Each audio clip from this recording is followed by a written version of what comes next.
Hi students, all of you. In the last lecture, we were discussing the simple epithelium and we had discussed the various aspects of a simple squamous and simple cuboidal epithelium.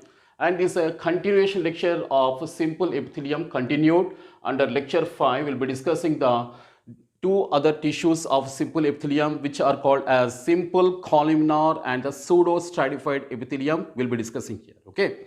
So in the present lecture, as a continuation, because in the last lecture I told you now, the simple epithelium contains 4 types are there: simple squamous, simple cuboidal, simple columnar and pseudostratified. Okay, so today we will be discussing simple columnar and pseudostratified epithelium. It's a simple epithelium continued under lecture 5. Clear, students? So first of all, let's discuss about the simple columnar epithelium. Simple columnar epithelium.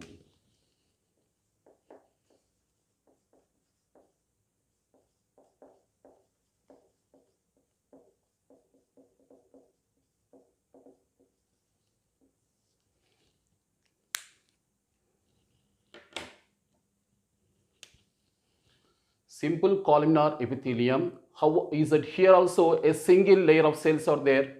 Single layer of cells. That's why it's called as a simple epithelium. How are the cells here? The cells are very tall. See here. These are the very tall column-like cells are there. So how are the cells? The first is tall pillar-like or column-like cells. Column-like cells. See here, very tall column-like cells are there. The cells are very slender, very thin. Slender means thin. Tall column-like cells which are very slender, that is thin cells are there. And the nucleus is present at the bottom. You see here, this is a nucleus which is present at the bottom. And what is here present? Basement membrane. Here is a connective tissue. No need of all these explanations. In the first lecture, I explained all these things, isn't it?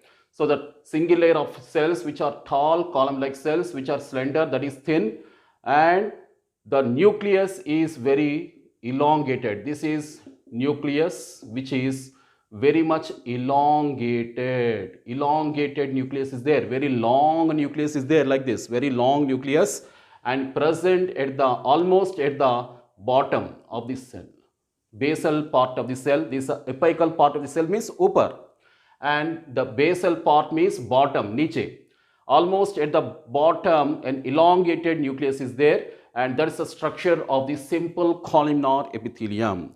This simple epithelium, simple columnar epithelium has got various structural modifications. Structural modifications. Modifications means changes. The changes are called as the modifications. In the simple epithelium, simple columnar epithelium, many structural modifications are there. We'll be discussing one by one in detail. Okay. The first one is called as brush-bordered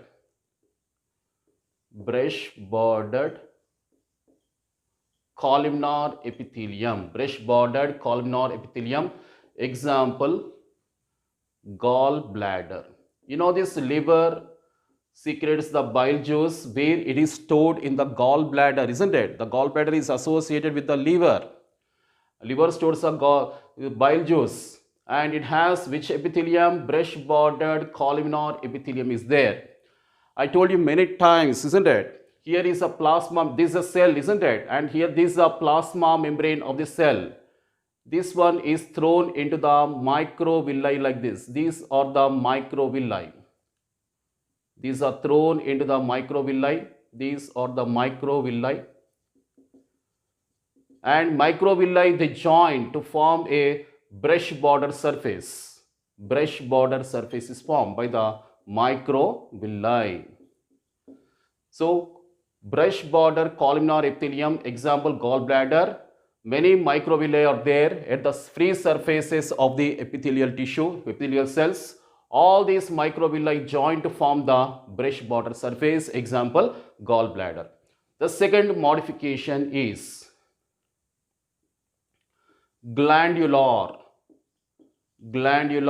columnar epithelium.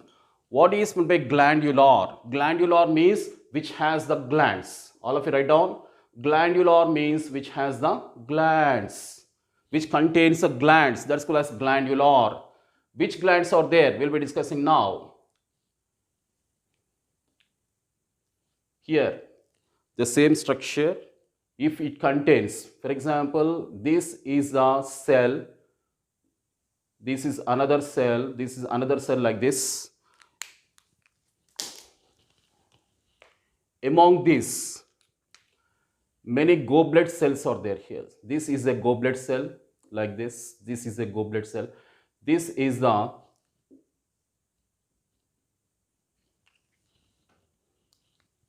nucleus. This is a cell, columnar cell, epithelial cell. This is the mucus secreting goblet cell. Okay, goblet cell. And these are the different cells or their epithelial cells. These columnar epithelial cells, as usual, same. And this is the goblet cell is there present among the columnar epithelial cells. Goblet cells secrete the mucus. Goblet cell secrete the mucus. That's why they are called as mucus secreting goblet cells. Goblet cells are unicellular cells. They contain only one. So these mucus secreting goblet cells are there which secrete the mucus and present among the columnar epithelial cells. That's why they are called as a glandular columnar epithelium. Where are they present? Examples now. Examples are stomach, colon and rectum. Stomach, colon and rectum. Colon and rectum are the parts of the large intestine. In the stomach, colon and rectum, these parts of the large intestine, glandular columnar epithelium is there. Why it's called as glandular? Because it contains the glands. Mucus secreting goblet cells are there. That's why glandular columnar epithelium. So these are B, second to expect. The third one, now let's discuss the third one.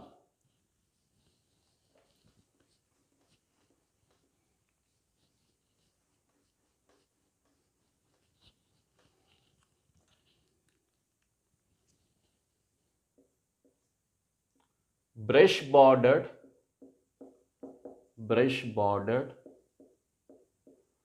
glandular columnar epithelium. See here, brush bordered glandular. First one is brush bordered, only brush bordered. The second one is only glandular. But here the third one is brush bordered and also glandular. Both are there here. Brush border is there, glandular is there. And that is it contains, as the name indicates, it contains the features of both. So here a single layer of columnar epithelial cells as usual. Here nucleus is there. Okay, here interspaced among this one, that is present among these cells, a mucus secreting goblet cell is there. This is the mucus secreting goblet cell, which secretes the mucus. And here the brush border surface is there here. This is the brush border surface with the microvilli it's formed. So microvilli it is formed here. That is brush bordered glandular epithelium contains the features of both brush bordered columnar epithelium as well as glandular columnar epithelium. That is why it has a microvilli. The microvilli, they form the brush bordered and goblet cells are there which secretes the mucus. So this is a very important simple columnar epithelium because it is both brush border, it has the brush border surface and also mucus. What is the function of this brush border surface? Absorption. Brush border surface increases the surface area of absorption. And where is this present? Brush border glandular epithelium is present in the small parts of the small intestines. Parts of the small intestine like duodenum and ileum. Both are the parts of small intestine which is very important from digestion point of view as well as the absorption of the food point of view. Clear, students? So that is the third aspect of the structural modification of the simple columnar epithelium. The first one is a brush border columnar epithelium, example gallbladder. The second one is a glandular columnar epithelium, example is stomach, colon, rectum. The third one is the brush border glandular epithelium, example parts of the small intestine, duodenum and ileum. And next one is the next aspect. What is that?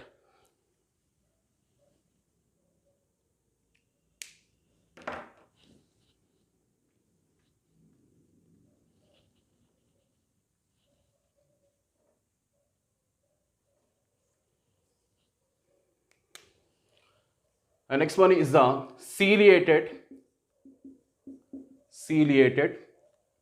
columnar epithelium. As the name indicates, it contains a cilia. So here columnar epithelial cells are there. Here nucleus is there. So the free surfaces contains the cilia like this. The free surfaces contains the cilia. These are the cilia. That is basically a ciliated columnar epithelium. Where is this ciliated columnar epithelium present? The main examples are ventricles of brain. What is the first example? Ventricles of brain. Ventricles, I told you already, isn't it? Ventricles means the brain cavities. The brain cavities are called as ventricles. The ventricles of brain contains a ciliated columnar epithelium. And next one is the fallopian tube. Fallopian tube, which is nothing but oviduct, present in the female reproductive system. In the future lectures, I'll be elaborating on this female reproductive system structure, not now. Clear? Fallopian tube, nothing but oviduct, also contains a ciliated columnar epithelium. This is the fourth aspect. First one, second one, the third one, and the fourth one. Now let's discuss the fifth aspect of this structural modification. What is the fifth aspect?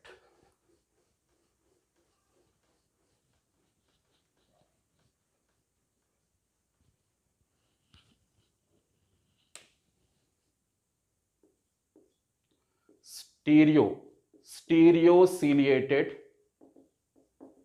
columnar epithelium. As the name indicates, it contains a stereocilia. In the previous lectures, we have already discussed what are stereocilia, what are microvilli cilia, isn't it? So straight away, I am going to the lecture here, explanation. Stereociliated columnar epithelium, as the name indicates, it contains the stereocilia. These are the columnar epithelial cells. And the free surfaces of these columnar epithelial cells contains the stereocilia. These are the stereocilia. See here, these are the stereocilia. Are there? That's why called as stereociliated columnar epithelium. And examples are vas deferens and epididymis, and both are belonging to the male reproductive system. So examples of stereociliated columnar epithelium, vas deferens and epididymis of the male reproductive system, where the free surfaces of the plasma membranes have the stereocilia. They have the stereocilia. Okay, students, all of you. So this is about the simple columnar epithelium, and the last type of this simple epithelium is the pseudostratified epithelium. Let's discuss now the pseudostratified epithelium. Okay, students.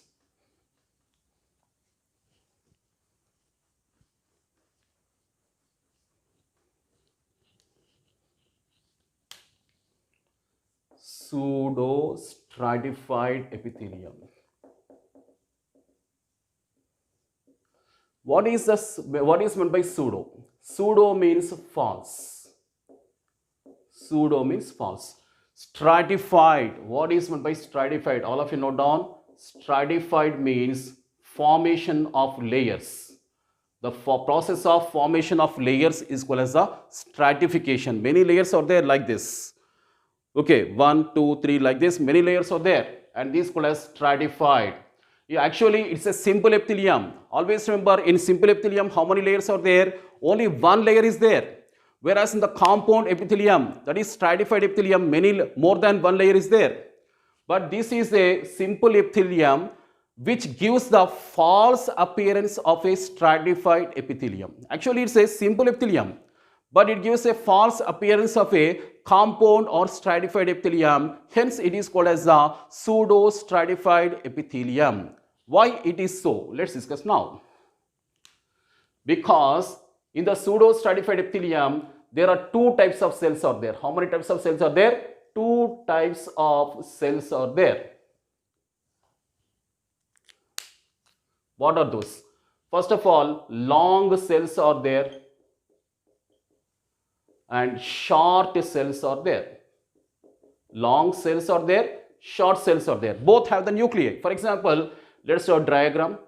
This is a long cell which has the nucleus at this structure, whereas is a short cell.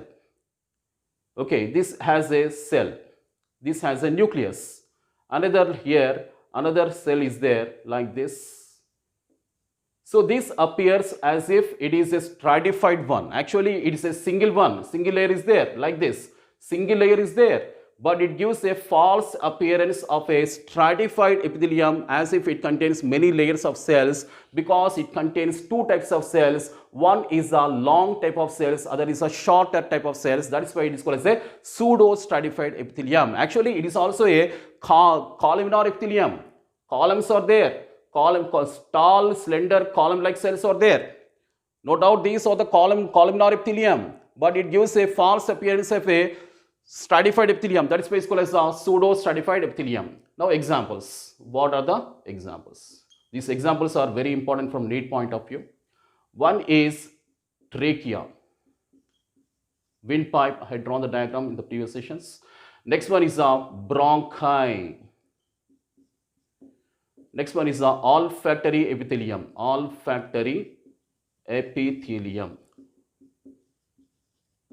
of the nasal cavity. Of the nose cavity, nasal cavity, olfactory epithelium. Anything olfactory means related to the smell. Epithelial cells are there in the nose. That's called as olfactory epithelium. And bronchi of the lungs. Next one, trachea, windpipe associated with the respiratory system. All these are having the pseudo-stratified epithelium. Okay, students. And it contains the PSCCGE. What is PSCCGE? Pseudo-stratified,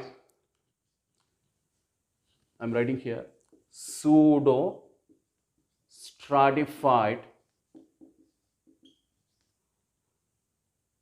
columnar ciliated glandular epithelium. Pseudo-stratified columnar ciliated glandular epithelium, PSCCGA, pseudo-stratified ciliated columnar glandular epithelium. Why? Because it contains a cilia. In the free surfaces, as the name indicates, it contains a cilia are there. Here, cilia are there. These are the cilia. And it also contains the glandular. Why glandular? Because among these, the mucus secreting goblet cell is there here like this. This is a mucus secreting goblet cell. This is a goblet cell which secretes the mucus. That is basically as mucus secreting goblet cell. That is why it is a pseudo-stratified, because it gives a false appearance of a stratified epithelium. Ciliated because it contains a cilia in the free surfaces. And columnar because these are the tall column-like cells. Glandular. Why? Because it contains a glands. Which glands here? The mucus secreting goblet cells. That is why it is glandular epithelium. It's a very important bit. Examples are trachea, bronchi, olfactory epithelium. Okay, students, all of you. So this is a completion of the epithelium called as here simple epithelium. And in the next lecture, we'll be discussing the compound epithelium. Okay, students, hope you enjoyed this session. God bless you all. Bye, students, all of you.